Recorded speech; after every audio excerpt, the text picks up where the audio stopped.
কাকে বলি, কটা বাজে কে জানে। ওখানে তো একটা ছেলে আছে, দাঁড়া ওকে জিজ্ঞাসা করি।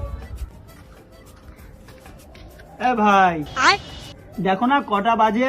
A few moments later. খ্যাপাচ্ছ তো নাকি, থাপ্পড় মারলি কেন? আরে ওকে চড় মারলো কেন? যাই তো ব্যাপারটা দেখে আসি। আরে দাদা, তোমাকে ও মারলো কেন? কি হয়েছে? আরে বলো না, আমি ওকে টাইম জিজ্ঞেস করলাম আর ওদিকে আমাকে চড়িয়ে দিল একটা।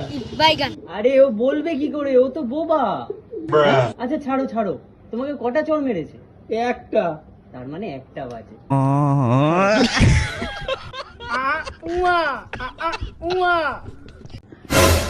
সেগো, যদি একটার বদলে 12টা বাজতো তাহলে পরে আমাকে মেরে মেরেই বাড়া বোবা তুলে বানিয়ে দিত।